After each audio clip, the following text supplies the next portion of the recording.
Bienvenidos y bienvenidas todos ustedes a este espacio donde estaremos abordando algunos aspectos relacionados a los antecedentes y origen del pensamiento jurídico occidental.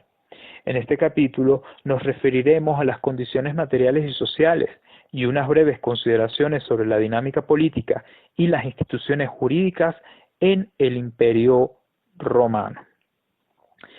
el cual encuentra un proceso desde el punto de vista político expresado en la diarquía Principado o Alto Imperio Romano,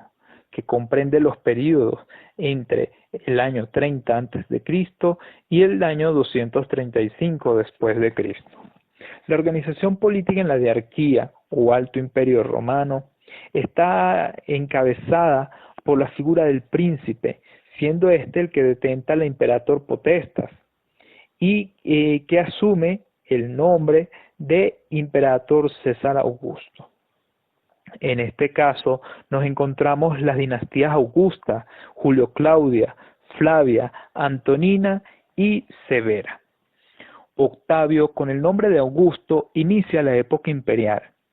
Se hizo designar príncipe y reúne en su persona todos los cargos de las magistraturas que estaban desarrollándose durante la República Romana, siendo estas las de tribuno, cónsul, censor, edil, y por lo tanto se asume como emperador.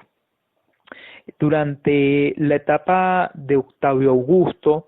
se reconoce que existe un proceso de mejora de la hacienda pública en virtud de una buena administración. Por lo tanto, se evita que las provincias fueran expoliadas por los gobernadores, y como consecuencia de esto, las provincias comienzan a desarrollar una fuerte dinámica de vida municipal. Para defender el imperio, crea un conjunto de legiones permanentes en las fronteras y bases navales. De allí que se comienza a asumir a los militares como una nueva clase dentro de la estructuración de la sociedad romana, siendo estos denominados castrenses. Se hizo rendir honores divinos y a su muerte el Senado acuerda celebrar ceremonias como si fuera un dios. Recordemos que durante este proceso ocurre en Nazaret, en Galilea, el nacimiento de Jesús, considerado para el cristianismo como el Mesías. Posterior a Augusto le sucede Tiberio, quien fue caracterizado por el trato cruel hacia la sociedad romana y un proceso de expansión territorial, de conquista, de colonización y extractivismo hacia territorios que fueron ocupados por los romanos. En este momento ocurre el proceso de la crucifixión. Le sigue dentro de esta dinastía Julio Claudia a Calígula, caracterizado por una persona que desarrolla unos procesos de despilfarro, de mal manejo de las arcas públicas. Le sigue Claudio, le sigue Nerón, quien es recordado como uno de los máximos representantes de la crueldad dentro del Imperio Romano. Tenemos a partir de la dinastía Flavia un proceso de persecución al movimiento denominado cristianismo, sobre todo arraigado o profundizado este proceso de persecución en el periodo de Domiciano. Tenemos posteriormente un reconocimiento a las dinámicas desarrolladas por Marco Aurelio desde el punto de vista de garantizar un gobierno de recomposición de la estructura política y social romana. Le sigue Cómodo, quien contrariamente genera un proceso de despilfarro donde se incrementan los juegos, las construcciones de estadios, las construcciones de espacios, donde se despilfarra las arcas públicas de la sociedad romana. Culminamos con la dinastía Severa, representada por Septimio, Heliogábalo y Caracalla y Alejandro, quienes generan unos procesos que traen como consecuencia un periodo de tiempo de guerras civiles a lo interno de Roma. Tenemos entonces, a la par de la figura del príncipe, un conjunto de magistraturas imperiales, siendo estas las del prefectum praetorium, que maneja la jurisdictio o la jurisdicción para la administración de justicia, el prefecto de la ciudad, que se encarga desde el punto de vista de la organización y administración de los intereses públicos de la ciudad, el prefecto de los vigiles, que se encarga de garantizar la seguridad y la sana convivencia dentro de los miembros de la sociedad en una ciudad. Tenemos la nonna y la concilium príncipe, que se encargan de todos los procesos de recaudación de los impuestos, la organización desde el punto de vista de las estructuras militares, de las tropas y desde el punto de vista de las correlaciones e intereses desde el punto de vista político para la sociedad romana. De igual manera, se tiene la figura del gobernador desde el punto de vista de la administración de las provincias romanas, siendo estas provincias imperiales bajo las cuales el gobernador se asumía como protector y que estaban bajo la administración directa del emperador, siendo estas Hispania, Lusitania, Galia y Germania, mientras que las provincias senatoriales eran aquellas que eran detentadas por el gobernador asumido como procónsul y que estaban bajo la vigilancia estricta del Senado, siendo estas las de África, Sicilia y Córcega. Por otro lado, tal como se desarrolló en la estructura política de la República y de la monarquía, tenemos al Senado y tenemos a la Asamblea. El Senado maneja las autoritas patrium. Sin embargo, el poderío que tenía el Senado en la monarquía y que posteriormente tuvo en la República fue socavado y fue invisibilizado por las estrategias desarrolladas por los emperadores. A su vez, los comicios asumidos como Asamblea Popular generan los procesos de la concilia plebis y sin embargo vienen siendo intimidados, vienen siendo invisibilizados por la correlación de fuerza desde el punto de vista político, militar e inclusive económico que detentaba el emperador, que detentaba el príncipe. Sin embargo, en los comicios tenemos un conjunto de leyes que vienen a estructurar y que vienen a transformar las instituciones de la sociedad romana. En este caso, la Lex Iulia de Maritandis, la que comienza a regular todo el tratamiento del matrimonio en la sociedad romana, la Lex Iulia de Fundo, que se encarga de regular todo lo que es el tratamiento de la distribución de la propiedad y de la posesión y de la tenencia de tierra dentro del Imperio Romano. Tenemos la Lex Iulia et Papia Popea, que se encarga de toda la regulación desde el punto de vista del tratamiento de las obligaciones y desde el punto de vista de la regulación de las deudas, de las fianzas y desde el punto de vista patrimonial, pecuniario, de los miembros de la sociedad, teniendo una base concreta en lo económico, la Lex Iulia de Adulteris, que se encarga de la sanción y el tratamiento en caso de que se incurra en el adulterio y por lo tanto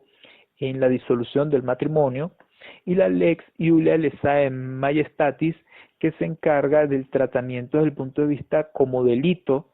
en caso de que se atente contra la lesa majestad. Recordemos que esta ley, dentro del periodo de la crucifixión, es la que se utiliza a efectos de sancionar a todos aquellos que estuviesen en contra del sistema político instaurado por el Imperio Romano. A su vez, nos encontramos dos escuelas que van construyendo un proceso desde el punto de vista del tratamiento del derecho y por lo tanto de la administración de justicia en el Imperio Romano, siendo estas las escuelas proculeyana y la escuela sabiniana. La escuela proculeyana se caracteriza ya que desde el punto de vista del tratamiento y de la concepción de vida y por lo tanto para determinar la capacidad de goce de las personas, señala el llanto o grito como señal de vida en el nacimiento. Considera el derecho como un ejercicio libre de la nobleza y fundamenta sus decisiones desde el punto de vista de los factores económicos sociales,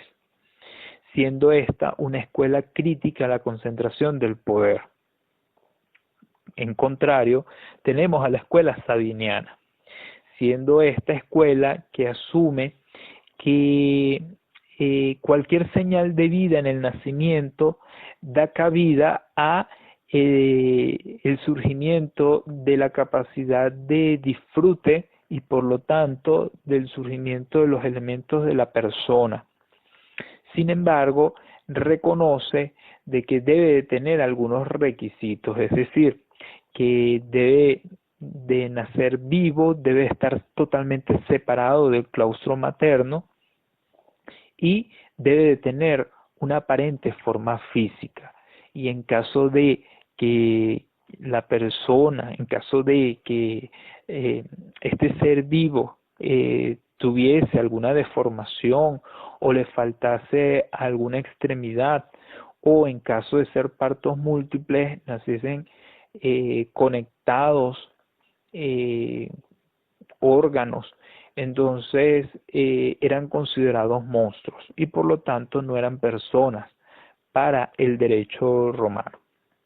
La escuela sabiniana asumía el derecho como una profesión a partir del ius publicae respondei, fundamentaba sus decisiones en criterios materialistas y era una escuela defensora de la autoridad imperial. Por esta última característica, viene siendo una escuela que contaba con el apoyo de la estructura política de la sociedad romana. Desde el punto de vista de la organización social en la diarquía, principado o alto imperio romano, nos encontramos entonces a los ciudadanos y a los no ciudadanos. No eran ciudadanos los esclavos y los libertos, mientras que los ciudadanos en Roma estaban determinados por el ius sanguinis. Sin embargo, en caso de que el padre no fuese ciudadano romano, entonces la ciudadanía era determinada por el vínculo de la madre. Dentro de los ciudadanos se comienza a estructurar a la sociedad romana, siendo esta los plebeyos, los nobilitas patricios, los militares, los senadores y todos aquellos que ocupaban las magistraturas o administradores de la función pública y el emperador. Se establece el edicto perpetuo de Salvo Juliano en el año 134 después de Cristo y el edicto de Caracalla con la Constitución Antonina en el año 212 después de Cristo. Concretamente el edicto de Caracalla le pretende establecer la nacionalidad o establece la ciudadanía a todos los miembros habitantes de Roma, teniendo esto una finalidad desde el punto de vista ver la recaudación de impuestos. De igual manera, para la organización social en el Imperio Romano era importante el tratamiento del haber públicos, la distribución y desde el punto de vista de la distribución y la repartición de las tierras, la creación de colonias y de municipios, las cuales determinaban un modo de producción concreto, siendo este esclavista, y la actividad agrícola fundamental desde el punto de vista económico. Se establecían relaciones de protectorado entre diversos estados, se manejaba el tratamiento de la mercancía, el valor de cambio y el uso de la moneda como fundamentales para la activación de dinámicas económicas y por lo tanto el derecho tenía como objeto la regulación de estas dinámicas fundamentales a efectos de garantizar una correcta estructuración de la sociedad, la cual ya venía dada desde la reforma de Servio Tulio en la monarquía romana. Posteriormente, entre los años 235 después de Cristo y 285 después de Cristo, tenemos un periodo aproximado de 50 años que viene a caracterizarse por una anarquía militar a partir de un conjunto de guerras civiles. Esto comienza a generar un proceso de reestructuración y de recomposición de la sociedad romana, de las relaciones económicas, de la dinámica política y de las relaciones desde el punto de vista jurídico, dando cabida entonces al derecho romano helénico entre el año 284 y 565 después de Cristo. Esto desde el punto de vista político establece el dominus o la concentración desde el punto de vista del poder en el Imperio Romano, siendo los máximos representantes en el año 284 después de Cristo Diocleciano, posteriormente Constantino y Teodosio, quienes generan un conjunto de reformas desde el punto de vista jurídico que transforma a la sociedad romana, a las dinámicas económicas y a las correlaciones de fuerza desde el punto de vista político. La reforma de Diocleciano para el año 284 después de Cristo divide el imperio entre Occidente y Oriente, cuyos máximos representantes se llamaban Césares, y a su vez distribuye el imperio occidental y oriental en territorios denominados provincias. Los ciudadanos pasan a ser considerados súbditos, se concentra la actividad legislativa a efectos de la recomposición y reestructuración de toda la sociedad romana, y se busca activar la producción agrícola para contrarrestar los procesos de inflación que se generaron como consecuencia de las guerras civiles y de la anarquía militar. Se generó un proceso de persecución al cristianismo, el cual viene siendo continuado por un periodo de tiempo determinado. Posteriormente, para el año 313 después de Cristo, tenemos el Edicto de Milán o la Reforma de Constantino. Se organiza el territorio, además de en el Imperio de Oriente y el Imperio de Occidente y de las provincias, se genera un proceso de organización político-territorial en prefecturas, diócesis y estas a su vez en provincias. Se establece la tolerancia religiosa y la libertad de culto como derecho. Para el año 325 después de Cristo se establece el Concilio de Nicea, que reconoce al cristianismo como religión, asignando a cada prefectura un patriarca y a una diócesis un obispo. Se genera entonces un proceso de interrelación desde el punto de vista político con las estructuras religiosas o pontificiales. Para el año 380 después de Cristo tenemos el Edicto de Tesalónica. Todo esto va configurando al Imperio Bizantino bajo imperio o dominado romano. Se asume con este edicto el cristianismo como religión oficial del imperio. Se incluye el sacerdocio dentro de las funciones públicas y por tanto sujeto a la autoridad imperial, y se establecen nexos con la Iglesia bajo un poder político y un poder económico. Para los romanos en el imperio, la obligación desde el punto de vista jurídico establece un conjunto de facultades o va determinando el comportamiento de los miembros de la sociedad,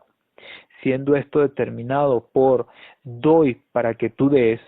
doy para que tú hagas, hago para que tú des y hago para que tú hagas.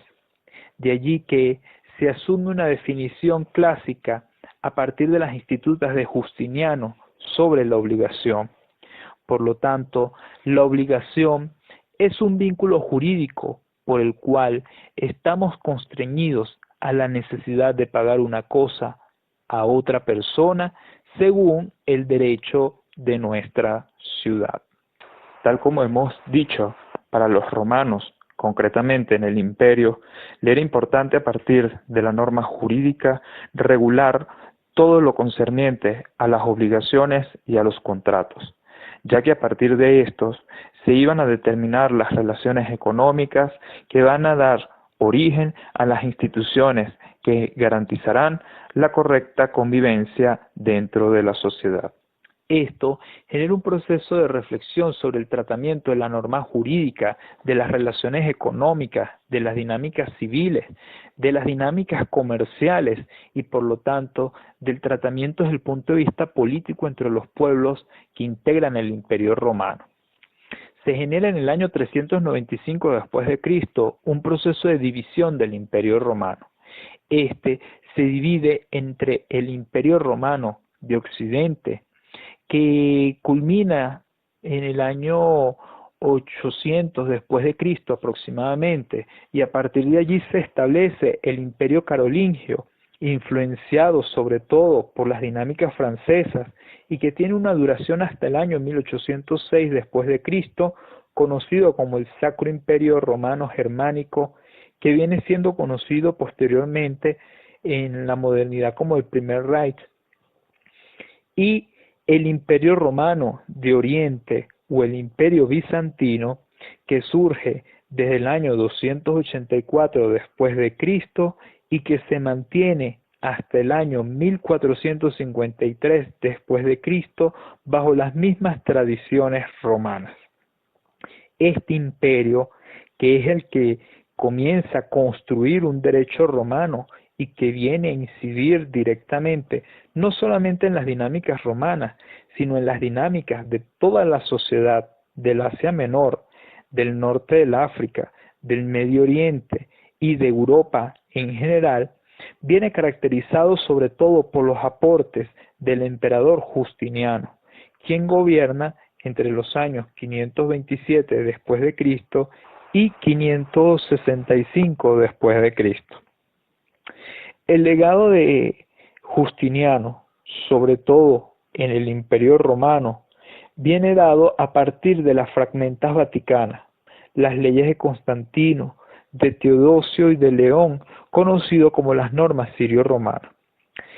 Él genera un proceso de compendio de todas las normas que ocurren en el proceso histórico romano, desde la monarquía, la república y propiamente en el imperio. Esto permite constituir el corpus iuris civile, conformado por el Códex, el cual tuvo un proceso de construcción desde el 13 de febrero del año 528 hasta el 7 de abril del año 529 después de Cristo, donde Triboniano y Doroteo se encargan de toda la compilación de los códigos de las normas jurídicas, como se decía, desde la monarquía, la república y del propio imperio romano. El digesto o pandectas, que se genera entre los años 530 y 533 después de Cristo, a cargo de Gallo, Paulo, Ulpiano, Papiniano y Modestino. Permite entonces hacer un estudio desde el punto de vista historiográfico y a compilar todas las normas jurídicas, a reflexionar, a construir las teorías que van desarrollando el derecho romano. Se generan las institutas a cargo de Triboniano, Teófilo, Doroteo, Florentino, Marciano y Justiniano. Y las novelas entre el año 535 y 565 después de Cristo, que viene a configurar la forma bajo la cual se va a explicar, se va a enseñar el derecho. Todo esto incide en la construcción de un pensamiento jurídico occidental, ya que este derecho romano que se encarga de compilar Justiniano, posteriormente va a incidir en la construcción de las normas jurídicas europeas y posteriormente en las normas jurídicas latinoamericanas. De allí tenemos la construcción del ius comune o derecho común, asumido bajo los criterios de utilidad pública en general. El ius singulare o normas aplicables a determinadas personas, como por ejemplo a los militares, a los comerciantes, las normas que se aplicaban directamente a las personas que ocupaban cargos o investiduras públicas, es el tratamiento desde el punto de vista del privilegium o ley particular, haciendo excepciones a casos concretos, a situaciones especiales, que va determinando todo un proceso de explicación desde el punto de vista técnico jurídico de la norma. Durante el imperio se comienza a desarrollar un pensamiento jurídico que posteriormente influye en el pensamiento jurídico europeo, siendo a partir del año 430 después de Cristo con los inicios desde el punto de vista filosófico de la escolástica, que dura aproximadamente 10 siglos de influencia no solamente en Europa, sino de influencia en África y en el Asia. La escolástica para el año 430 después de Cristo y durante el período del Imperio Romano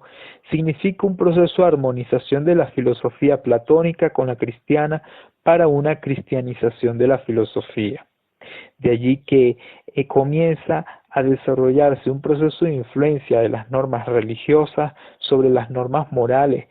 éticas, sociales y jurídicas de la sociedad. El derecho natural se considera en su origen divino, estableciendo una clasificación de la ley en divina, eterna, natural y humana. En Roma se concebía el derecho natural al lado del ius civile y del ius gentium, este último aplicable a todos los pueblos, las relaciones entre romanos y entre extranjeros.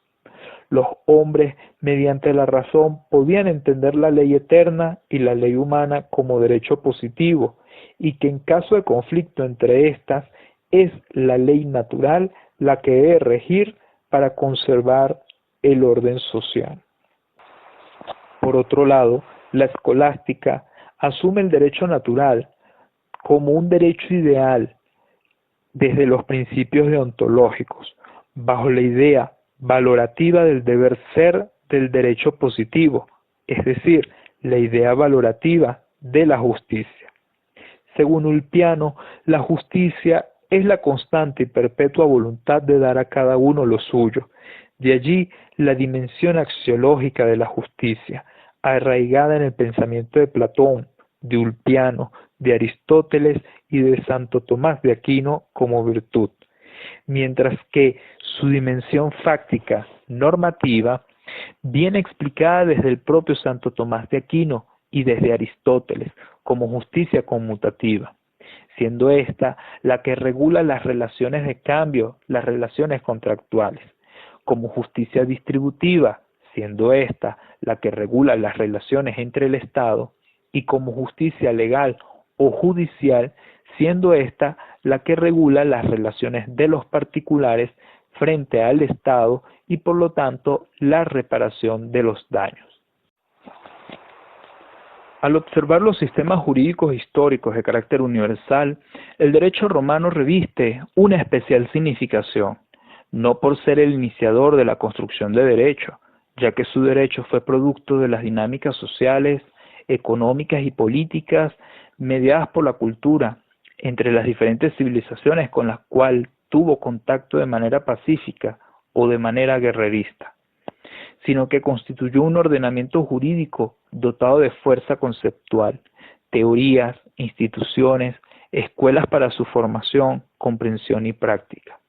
con una utilidad incuestionable desde la ley de las 12 tablas, las reformas, edictos, senados consultos, constituciones imperiales, jurisprudencia y el corpus iuris civile que influye en la construcción del derecho europeo y latinoamericano actual. El derecho romano, por tanto, es un hecho de la cultura universal, una convergencia de las dinámicas económicas, políticas, sociales y jurídicas del África, Asia y de Europa, que escapa a la simple reflexión académico y historicista dentro de esa convivencia social. Una de las instituciones jurídicas que ha tenido vigencia y un mayor campo de aplicación a través de los tiempos lo constituye la obligación, cuya base la tenemos en el delito, en los contratos y en la ley. Por ello vemos en las institutas de Justiniano una apreciación concreta con respecto a las obligaciones y con respecto al contrato. Entonces, podemos entender por derecho romano el desarrollo gradual del derecho vigente en Roma desde la fundación de la ciudad en el siglo VIII a.C. hasta la compilación justinanea vigente hasta el año 1453 después de Cristo, que abarca las relaciones históricas de transformación de un pueblo campesino primitivo hasta un pueblo antiguo feudal conquistador, imperialista y extractivista, que influyó en la construcción de un pensamiento jurídico occidental.